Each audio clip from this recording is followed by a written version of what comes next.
My son-in-law kicked me out, but he forgot who paid for his dream home. True story. Have you ever given your entire being, your very essence, to someone you loved, only to have them treat you like a disposable inconvenience? Have you ever poured your entire being into someone, only to have them treat you like a disposable inconvenience? Have you ever poured your entire being into someone, only to have them treat you like a disposable inconvenience? Have you ever watched the child you devoted your life to cast you aside for the person they married? I have. But they didn't know I would be the one to write the final chapter of their story. Did you ever wonder what it feels like to pour your heart, your savings, your very soul into building a future for your daughter, only to be treated like an unwelcome guest, a burden, a charity case, in the very home you bought for her? It's a pain that gnaws at your insides, a betrayal so profound it leaves you breathless, wondering where you went wrong. And the worst part? The deafening silence of your own flesh and blood, a silence that screams louder than any insult. I knew that silence well. I lived with it. But I promise you, I didn't let it define my ending. The air hung heavy that evening, thick with the scent of roasted chicken and the unspoken tension that always seemed to follow Dax, my son-in-law, wherever he went. It was supposed to be a family dinner, one of the rare occasions Lyra, my daughter, managed to coax him into hosting, primarily because he loved to show off his magnificent home. I sat quietly at the edge of the dining table, a relic, a forgotten ornament in the grand scheme of his carefully constructed, pristine life. My chair was slightly apart from the main gathering, a subtle physical manifestation of the emotional distance that had grown between us over the years. The house, Lyra's dream home, a sprawling testament to modern minimalist design and expensive finishes, was a monument to his inflated ego. He constantly reminded everyone he had built it, he had earned it, he had paid for it. The words were always laced with a condescending sneer when he looked my way, a cutting glance that seemed to say, "And you, old woman, contributed nothing. You are a ghost in my opulent machine." My plate, almost untouched, reflected the emptiness I felt inside. The roasted chicken, usually a comfort food, tasted like ash in my mouth. Dax was in full performance mode, holding court at the head of the table. He was regaling us with exaggerated tales of his latest business conquests, his voice booming, his laughter too loud, too forced, echoing off the high ceilings. He gestured grandly, sweeping his hand across the exquisite dining room, a room I had personally selected the subtle silver leaf wallpaper for, the very antique mahogany table we were sitting at. I remembered the hours I had spent browsing fabric samples and furniture catalogs, trying to find pieces that would perfectly complement Lyra's vision for her first proper home. "This," he declared, his eyes gleaming with self-satisfaction, scanning the faces of his captive audience, "this is what hard work and ambition get you. Not handouts, not relying on others, but pure, unadulterated grit." He paused, allowing his words to hang in the air, a thinly veiled sermon for anyone he deemed less ambitious. Then, his gaze, sharp and cutting, landed directly on me. My heart gave a painful lurch, a familiar tightening in my chest. I knew what was coming. I always did. The prelude to his cruelty was now as predictable as the changing seasons. He leaned forward, his voice dropping, but still audible enough for the few other guests, Lyra's hesitant friends, mostly colleagues of Dax's who seemed uncomfortable in the tense atmosphere, to hear. Their polite smiles seemed to falter, replaced by expressions of vague unease. "Speaking of reliance," he began, a cruel smirk twisting his lips, a predatory glint in his eyes, "Mother Alara, we need to talk. This arrangement, it's simply not working anymore. The house, as you know, is getting a bit cramped. With my new ventures, I'll be needing the guest suite for important clients." His eyes narrowed, daring me to challenge him, to utter a single word of protest. "It's time for you to find a place of your own. Somewhere, more suitable for your needs. Perhaps a nice retirement community." The words hit me like physical blows, each one a hammer strike to my already fragile heart, shattering what little composure I had left. A retirement community, after everything? After the countless sacrifices, the endless support, the quiet love I had poured into their lives? My vision blurred, tears pricking at my eyes, but I forced myself to remain still, to keep my hands from trembling visibly beneath the table. The guest suite, the very room I occupied, was not just a room, it was a repository of memories. It was where I had spent countless nights helping Lyra with her studies when she was young, patiently mending her broken toys, listening to her whispered secrets until the early hours of dawn. It was my sanctuary within her home, or so I had foolishly thought. "Dax, please," Lyra finally spoke, her voice barely a whisper, a faint protest, almost imperceptible against the backdrop of his booming voice. She didn't meet my gaze. Her eyes darted around the room, anywhere but mine, anywhere but her husband's. She fiddled with her napkin, pleating and unpleating it with frantic energy, her shoulders hunched, a posture of utter defeat. Shame, I recognized it immediately. Shame, not for me, not for his words, but for being caught in her husband's cruel spotlight, for being associated with the burden he was so publicly discarding. It wasn't my shame, it was hers, and it stung more than any insult. Dax, however, was far from finished. He chuckled, a harsh, dismissive sound that grated on my ears. "Oh, Lyra, darling, don't be so sentimental. Mother Alara is a strong woman, aren't you, Mother?" He threw me a patronizing smile. "She'll understand. We're simply growing, expanding. And frankly, with all due respect, your presence isn't exactly conducive to the image we're trying to project. A successful man needs his space, his privacy. And his wife shouldn't be spending her evenings catering to her mother's every whim, now should she?" He laughed again, louder this time, and a few of the guests offered nervous, polite titters, trying to diffuse the excruciating tension, but only succeeding in making it worse. My eyes pleaded with Lyra, silently begging her to say something, anything. To stand up, to defend me, to remind him of my sacrifices, to remind him that I was her mother. To tell him, for once, to stop. But she didn't. She just sat there, her head bowed, her silence a suffocating blanket that wrapped around me, pulling me deeper into the abyss of humiliation. It wasn't just silence, it was complicity. It was a clear, unspoken affirmation of his words. It was her choosing him, his perceived wealth, his precarious status, over me. Her silence was the loudest, most painful sound I had ever heard. It echoed in the chambers of my heart, a chilling testament to how far she had fallen from the daughter I once knew. "Is that clear, Mother Alara?" Dax pressed, his voice dripping with false concern, but his eyes were cold, triumphant, glinting with the satisfaction of a predator who had cornered his prey. "It's for the best. Really." My throat constricted, a knot of unshed tears making it impossible to speak, to utter a single word of defiance. The air in the room felt thin, suffocating, as if all the oxygen had been sucked out.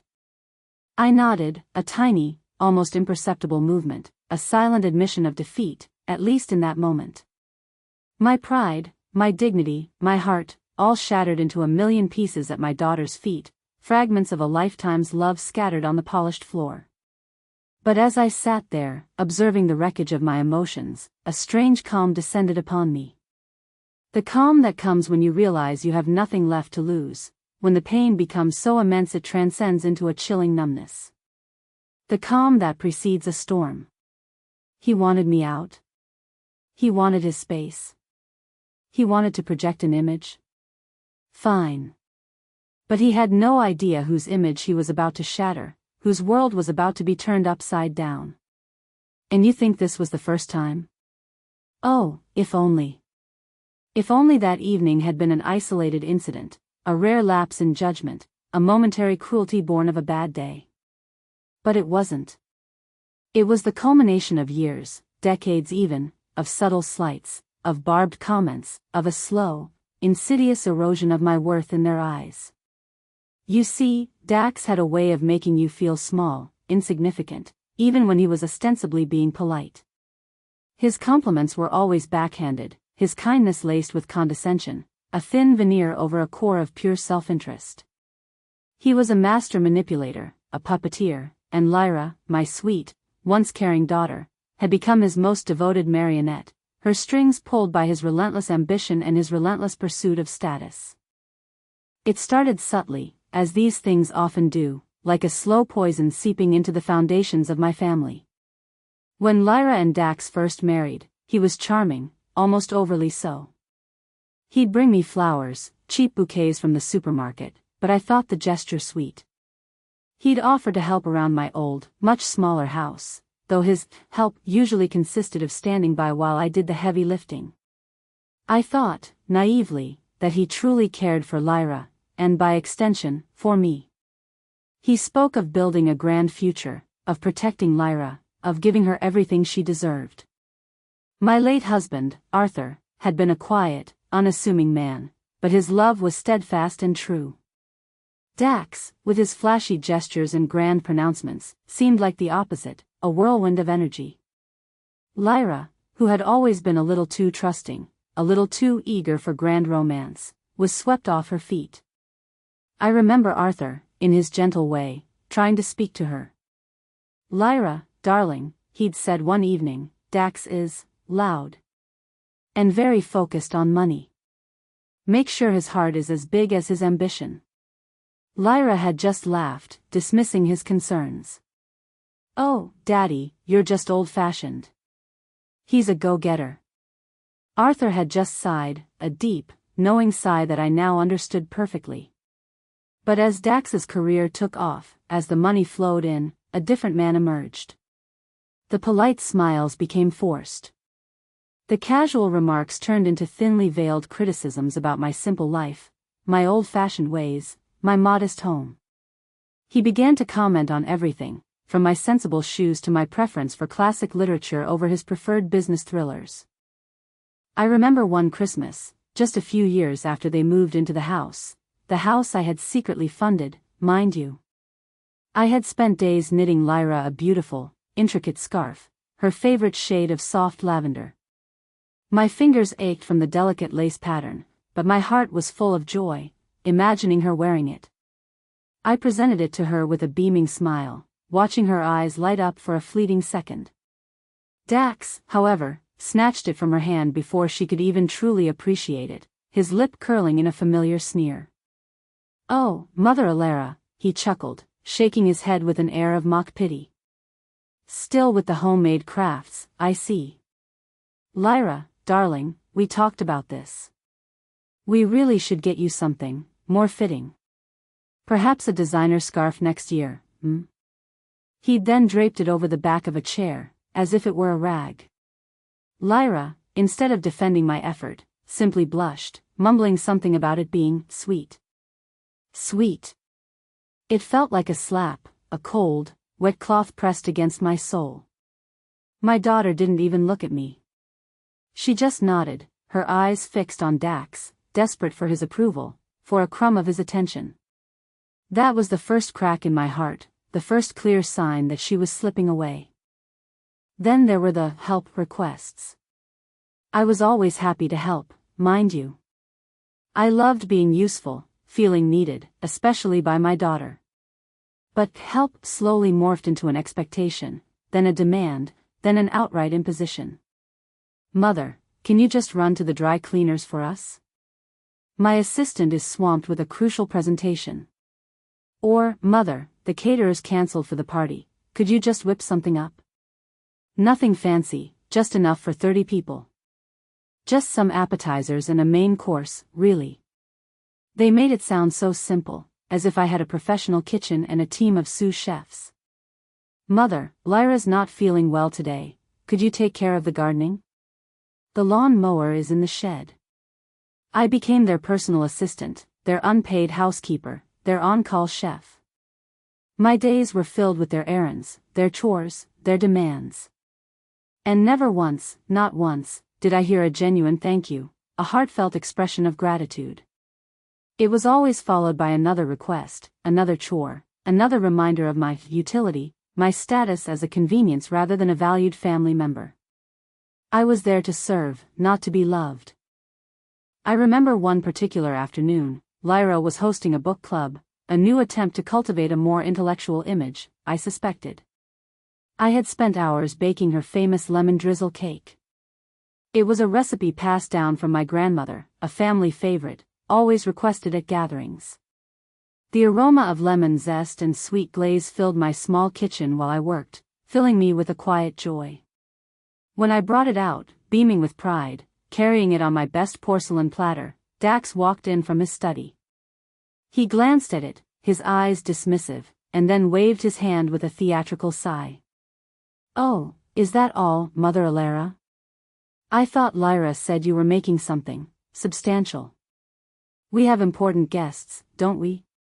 People with refined palates." He then turned to Lyra, whispering, loud enough for me to hear every word, "Remind me to order something proper from the patisserie next time, darling. We can't have her serving that to our friends."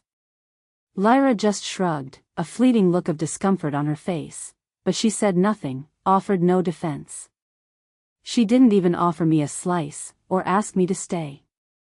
The cake sat there, untouched, a beautiful, golden symbol of my wasted effort, my invisible presence, my unacknowledged love.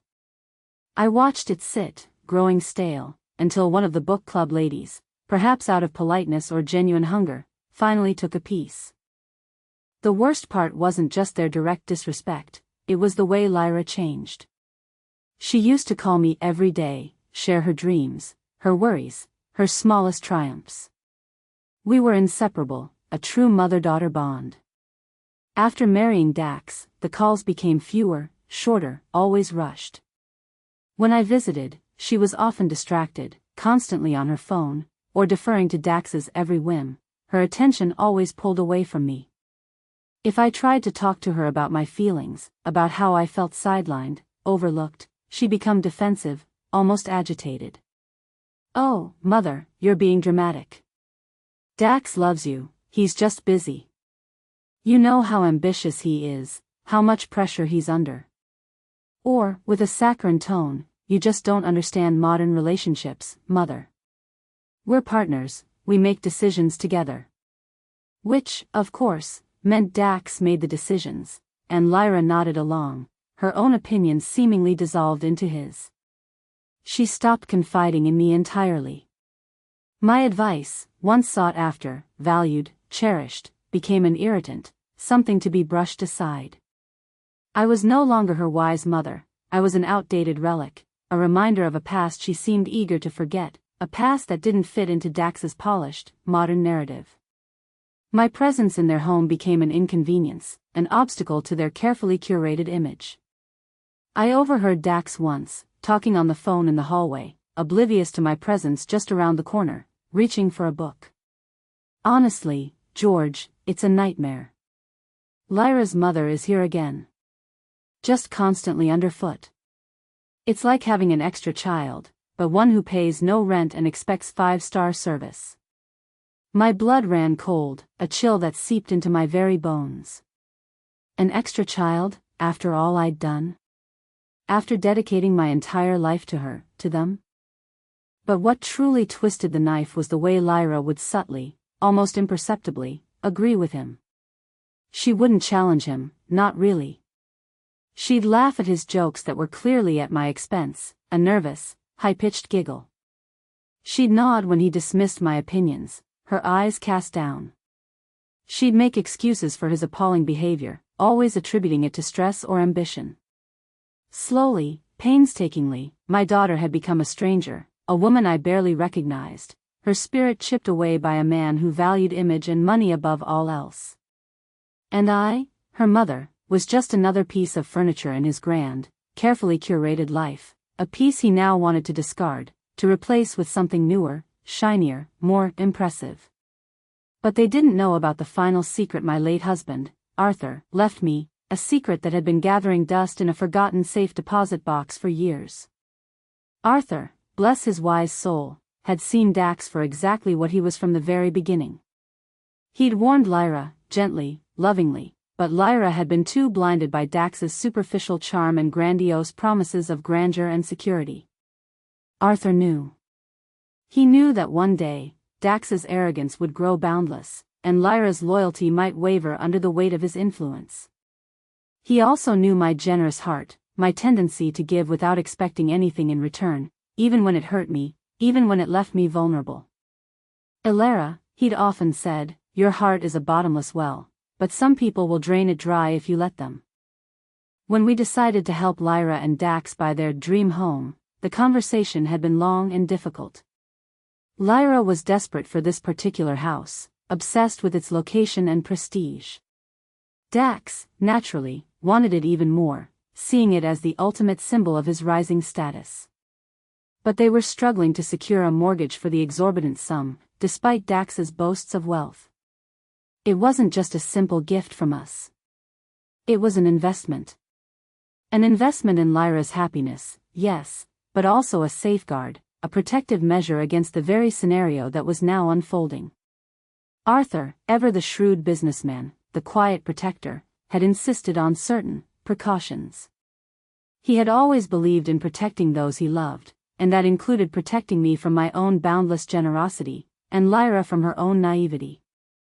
After Arthur passed, a void opened in my life, a silence where his calm presence used to be. It took me months to even go through his personal effects. One rainy afternoon, I found a small, unmarked envelope tucked away in his old desk, amongst his most cherished documents, old love letters from me, his military medals. Inside, there was a letter, written in his familiar, steady hand, dated just a few weeks before he died. "My dearest Elara," it began, "I know your heart is pure, and you want only the best for Lyra. But I have a bad feeling about Dax. He's a showman, a taker, and I fear he will someday exploit your kindness and Lyra's innocent trust. I've taken steps to protect you, and Lyra, from the worst of his nature, should it ever truly surface. It's a measure of last resort, my love, a quiet strength you will hold." He then explained it all. The house, the grand dream home, that Dax claimed as his own, was technically mine. When Lyra and Dax were struggling to secure a mortgage for the exorbitant sum they desired, Arthur, instead of simply giving them the money, had bought the house himself, putting it in my name, Elara Maeve Thompson. Then, he had arranged for a gift of sorts to Lyra and Dax, a sum that covered their initial down payment and some renovations, making them believe they were the primary owners. But there was a catch. A significant, legally binding lien, a silent, invisible chain on the property, held solely by me. This lien stipulated that should the house ever be sold, or should I ever be deemed unwelcome by the residents, the entirety of my original investment, plus a substantial penalty, would become immediately due.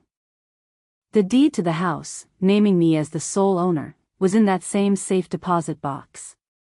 The lien, a heavy legal document filled with impenetrable legalese, was right beside it, signed and notarized, meticulously prepared. Arthur, that clever, quiet man, had envisioned a scenario exactly like this. He had ensured that no matter what, Lyra would always have a roof over her head, and I would always have the ultimate say. He had created a perfect, undetectable safety net, a hidden power that lay dormant, waiting for the precise moment it was needed. For years, I had held on to these documents, tucked away, almost forgotten in the daily grind of their demands. Lyra and Dax had no idea. They believed the house was theirs, bought with their hard-earned money, their brilliant investments. I never corrected them. I just watched, waited, hoped that Lyra would one day see through Dax's charade, that she would remember the loving mother I had always been, the sacrifices I had made. I wanted to believe that the good in her would eventually triumph, that she would stand up for me, that her own conscience would stir. But that evening, as I sat there, humiliated, dismissed, ordered out of my own house, watching my daughter's cowardly silence, her averted gaze, something inside me snapped. The last thread of hope, of patience, of my boundless love for Lyra, finally frayed and broke. My mind raced back through all the years, all the subtle slights, all the moments of quiet desperation. The lemon drizzle cake sitting untouched, the countless chores, the belittling remarks disguised as jokes, the way Lyra's eyes would glaze over when I spoke, as if I were just background noise, an inconvenience to be endured. It wasn't just about the house anymore. It was about my dignity. It was about respect. It was about a lifetime of love and sacrifice being spat upon, trampled underfoot by the very people I had cherished. As I sat there, feeling the burning sting of tears behind my eyelids, a cold, hard resolve began to form in my chest, replacing the earlier devastation. The Zeigarnik effect was at play in my mind, replaying every unfinished slight, every ignored request, every silent betrayal. It was all culminating, building to an unbearable crescendo. This was the final straw. They had pushed me too far. I would not be the meek, silenced old woman anymore. Arthur's foresight, his incredible gift, was not just a safety net, it was a weapon. And I, Elara Thompson, would finally wield it. I walked out of that dining room, not in defeat, not with trembling steps, but with a quiet, simmering determination that vibrated through my very being. I went straight to my room, the guest suite that was soon to be needed for clients. My sanctuary, soon to be desecrated. I pulled out my old, worn leather journal, the one where I sometimes scribbled my thoughts, my feelings, my silent laments. I opened it to a blank page, its crisp white a stark contrast to the darkness in my soul. Decision made, I wrote, my hand surprisingly steady, the pen scratching firmly against the paper. Asterisk, no more silence. No more hiding. They will know the truth, asterisk. I knew, with absolute certainty, that the time had come. The lien, the deed, the years of quiet suffering, it would all be brought into the light. The storm was coming, and I would be the one to unleash it. And then, the day came. The day everything would be laid bare. I had given them 3 days. 3 days of my quiet, deliberate absence, a strategic retreat. I had left the house the morning after the humiliating dinner, not saying a word, not leaving a note, just a small, empty space where I had been. I simply packed a small bag with essentials and went to stay with my dear friend, Helen, who lived across town. Helen, ever the rock, listened patiently as I recounted the latest humiliation, her hands squeezing mine in silent solidarity. Lyra called, a frantic, worried tone in her voice, but I let it go to voicemail, listening to her increasingly desperate messages, a part of me wondering if it was genuine concern or simply inconvenience. Dax didn't call at all, of course. He probably relished my absence, enjoying the extra space and the perceived victory. On the 3rd day, a bright, crisp morning, I returned. Not quietly, not meekly, not as the burden they perceived me to be. I had spent the morning with my lawyer, Mr. Davies, a kindly but sharp man who had known Arthur for decades and handled all our family's legal affairs. He had reviewed the documents, confirmed their validity, and assured me of my undeniable legal standing. He had also prepared a formal notice, a crisp, official-looking document that felt heavy with consequence in my hand. His voice, calm and reassuring, had echoed Arthur's foresight. Arthur was a genius, Elara. He made sure you were protected, no matter what. This is ironclad. I chose my moment carefully. It wasn't at another tense dinner, but a bright, sunny Saturday morning, the kind of day that mocked the darkness within their hearts. Lyra and Dax were in the immaculate living room, bathed in the morning sunlight that streamed through the panoramic windows. Lyra was browsing a glossy magazine, its pages rustling softly, while Dax was on his laptop, probably checking his stock portfolio, a self-satisfied smirk on his face. The air was deceptively calm, a fragile peace before the inevitable shattering. I walked in, not with my usual hesitant steps, not with the stoop that years of suppressed grief and quiet suffering had given me, but with a newfound certainty, my back straighter than it had been in years. My head held high. I held a large, official-looking envelope in my hand, its crisp edges almost symbolic of the sharp truth I was about to deliver. Lyra looked up, startled, her eyes widening slightly. Dax glanced over, a flicker of annoyance crossing his features, as if my very presence was an inconvenience, a disturbance to his morning routine. "Mother Elara? What's this?" he asked, his voice laced with his usual dismissiveness. I thought you'd settled in somewhere. The implication hung heavy in the air. Why are you back? I didn't answer him directly. I walked to the sleek glass coffee table, my steps measured, and placed the envelope down with a soft thud that seemed to echo in the sudden silence of the room. My heart was pounding, a wild drum solo against my ribs, but my voice, when it came, was steady, clear, and surprisingly strong, imbued with a power I hadn't felt in years. Dax, I began, my gaze fixed on him, holding his gaze for the first time in what felt like forever. Lyra. We need to talk. About this house. Dax scoffed, a dismissive wave of his hand. What about the house, Mother Alara? It's ours. We've already discussed your relocation.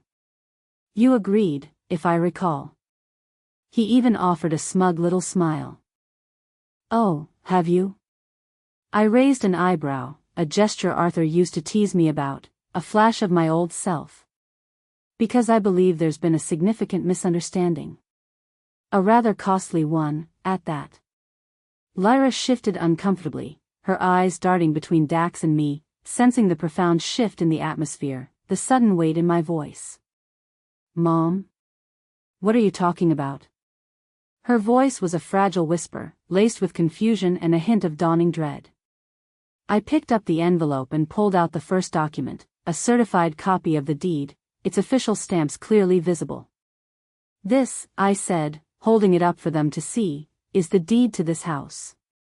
Number 14 Maple Grove Lane.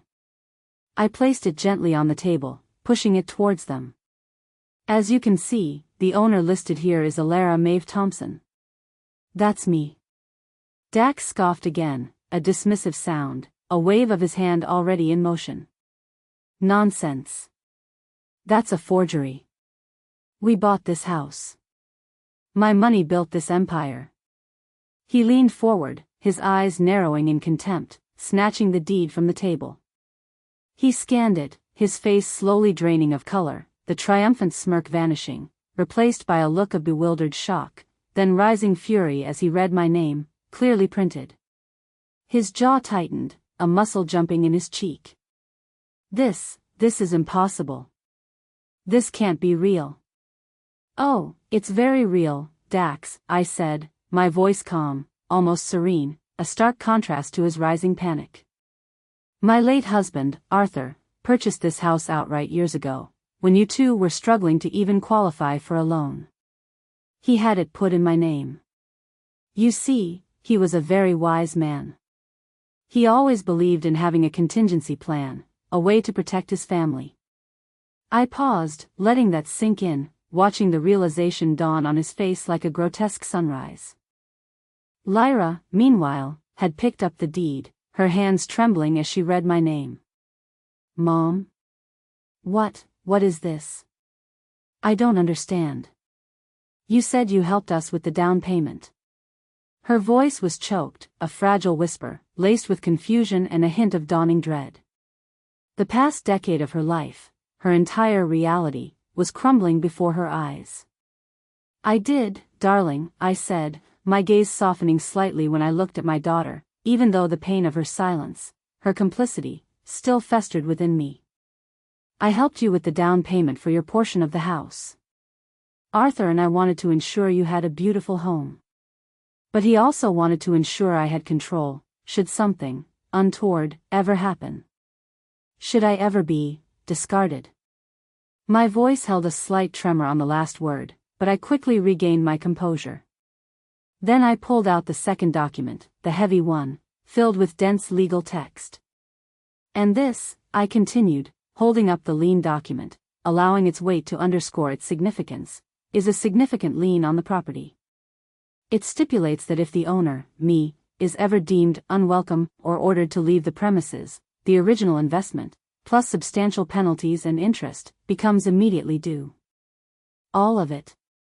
The full market value of the house, in fact, because the lien is for 100% of the property's value, ensuring full recovery of my investment and then some.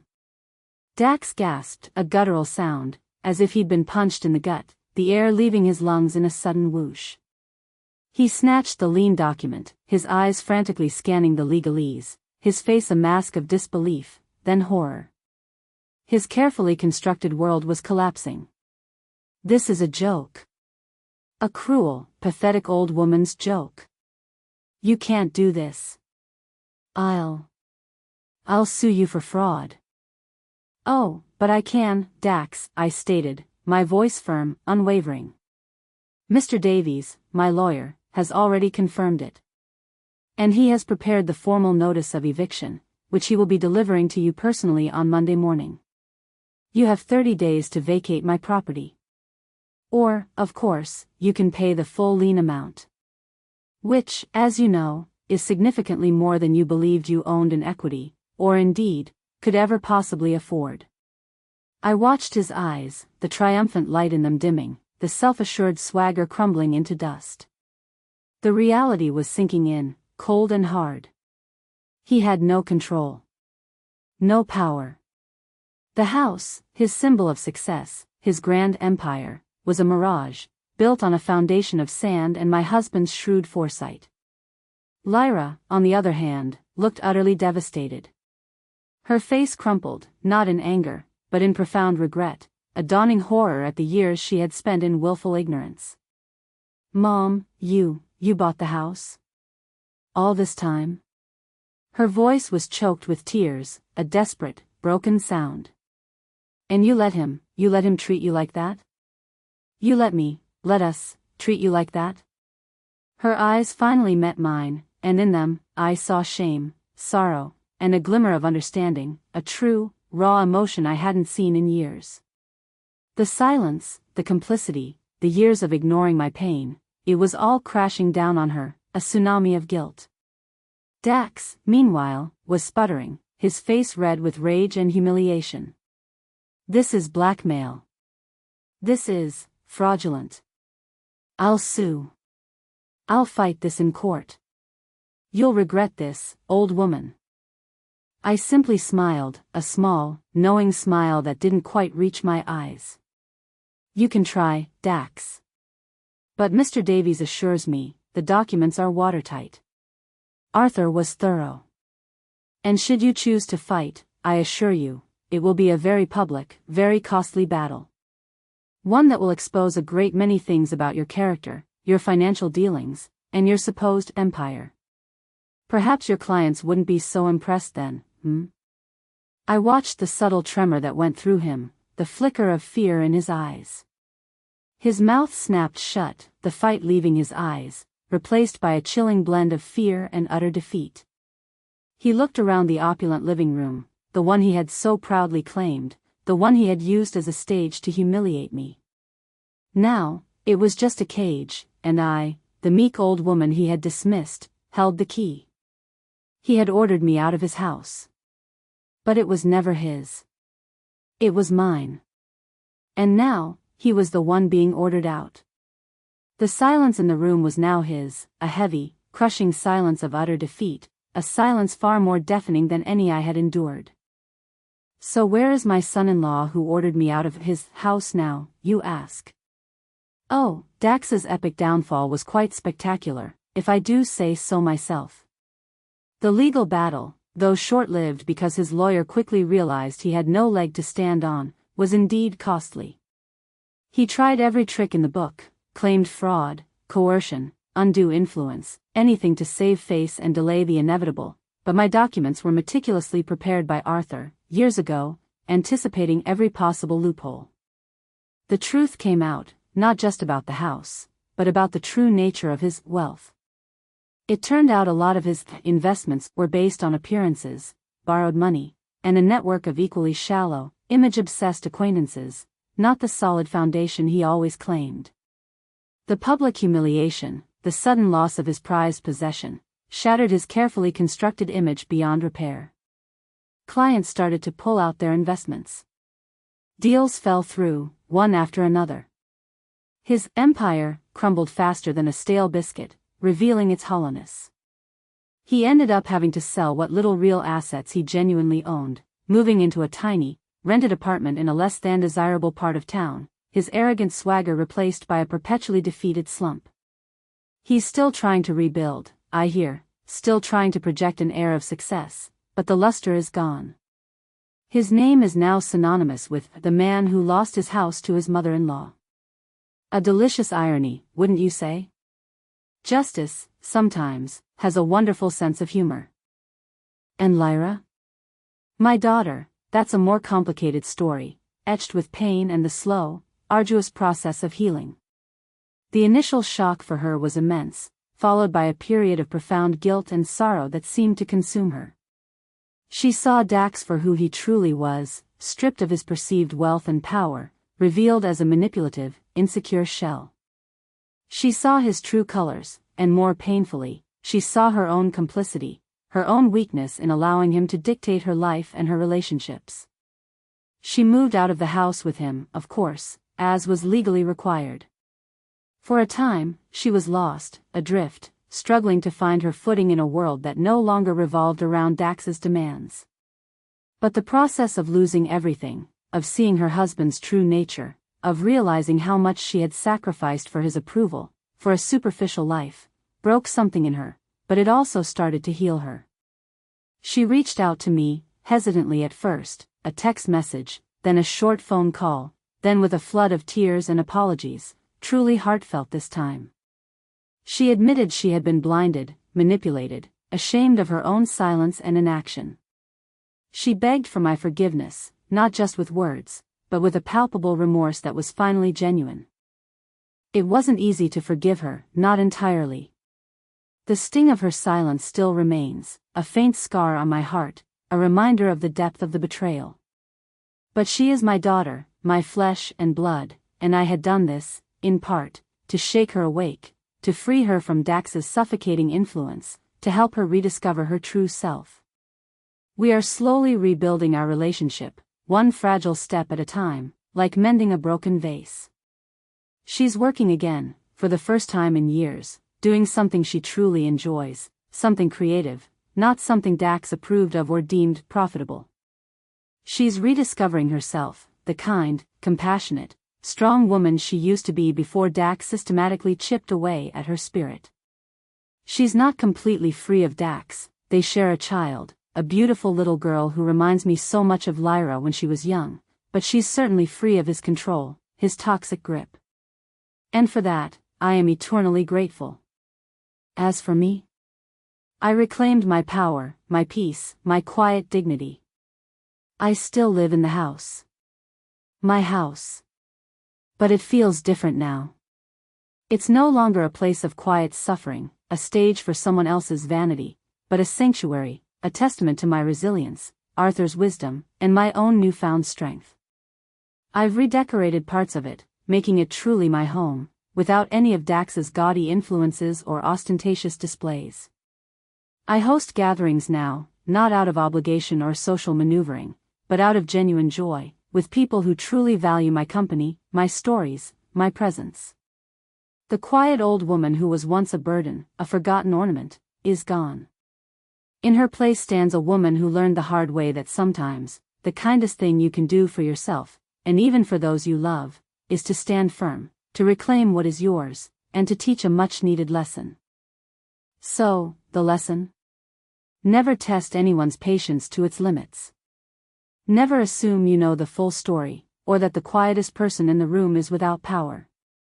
And never, ever, underestimate the resolve of a mother who has been pushed too far, who has watched her love be trampled, her dignity dismissed. Because sometimes, the person you dismiss as insignificant holds the very key to your entire world, and they might just be waiting for the perfect moment to turn it. Are there any other mothers out there who have forgotten themselves for the sake of their children's happiness? Who have sacrificed everything, only to be taken for granted, or worse, disrespected by their children's spouses? I know my story might sound extreme, an almost unbelievable tale, but the feeling of betrayal, of being overlooked, of having your love taken for granted, is sadly universal. My channel has many similar stories of life lessons learned the hard way, of finding strength where you least expect it, of reclaiming your life. If you felt a similar pain, if you've been through a difficult situation with family or in-laws, or if you just need a place to feel heard and understood, please consider subscribing to my channel. Turn on notifications so you don't miss out on more stories of resilience and redemption. And most importantly, share your own troubles and thoughts in the comments below. Let's create a community where no one feels alone. Thank you for listening to my story. Until next time, remember your worth.